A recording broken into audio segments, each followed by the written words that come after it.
Hi friends, it's Peter for Genderqueer Chat, and it's Sunday,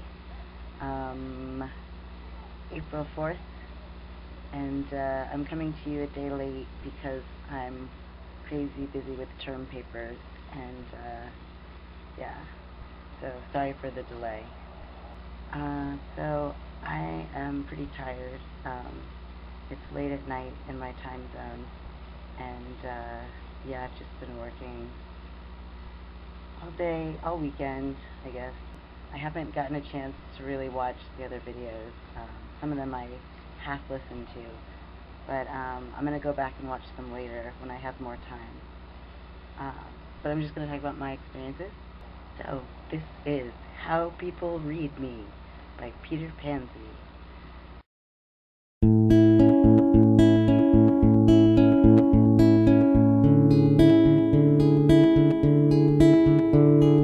Daydreamer,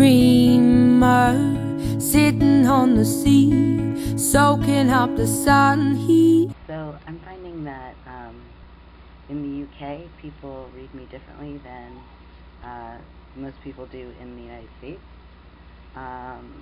Although I've been on testosterone since I've been in the UK, so maybe I just look different, and that's why people are reading me differently. But I did feel like there was a real, as soon as I stepped off the plane when I first got here, I felt like I noticed a shift in how people were treating me and responding to me. I really felt like everybody I was encountering was reading me as male, whereas in the United States, people didn't really know what to think of me. They just, I think, had no idea. And that was the source of lots of people's confusion and curiosity, and sometimes unpleasantness would ensue. But yeah, in the UK, everybody just thinks I'm a boy, but usually a boy that is younger than I am, anywhere between the ages of like 15 and like 20 is the age range people usually peg me at, which is mostly inconvenient in terms of if I get ID'd, which happens all the time. Anytime I do anything that you need to be, of a certain age to do, I get ID'd, because I look like I'm 15, and as soon as I pull out my ID, there's that picture with my girl picture, and I should show you guys. Let's see, this is my driver's license. Yeah, so that's what I pull out when I pull out my ID, and so the act of providing my ID in some public situation is I'm outing myself, because usually people don't, they just assume that I'm a boy until they see that, and I get a lot of people say, oh, you're a girl.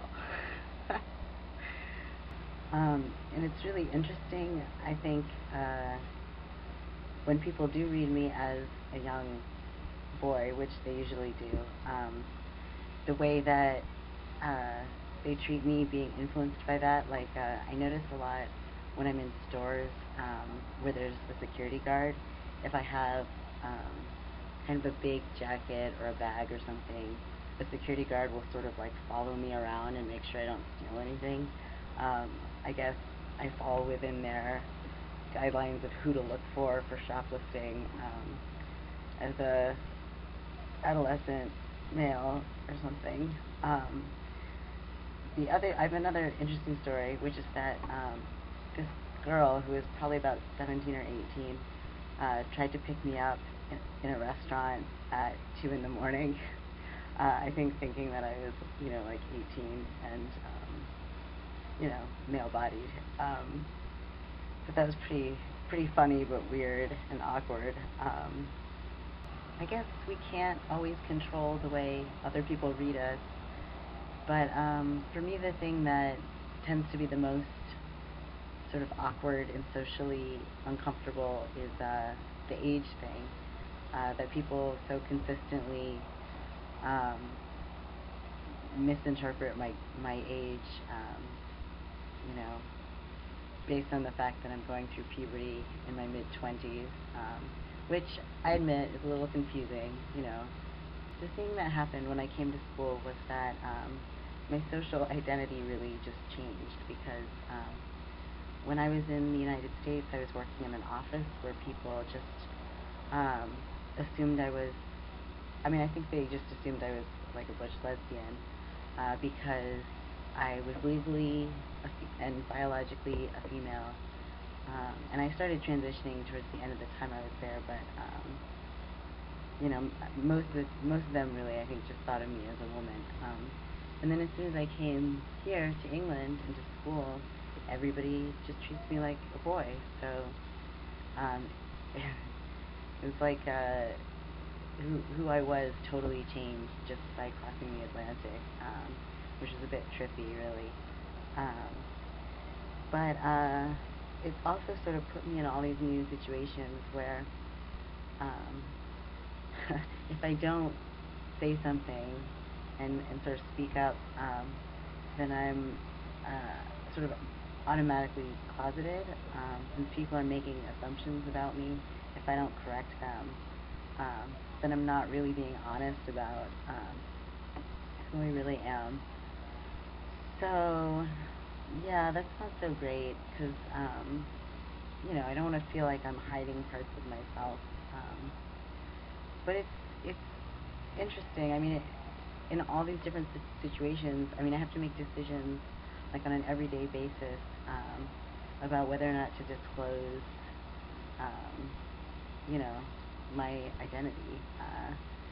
So at this point, I've been at school for like several months, and you know, I have friends who still don't know that I'm trans. Like a lot of friends, just because it's awkward. Like I don't know how to bring it up in conversation in a way that's not. I don't know.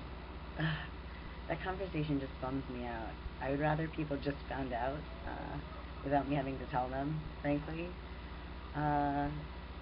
So I have some friends who still don't know, and they just think I'm, you know, male-bodied, born male, just a very feminine guy, I guess.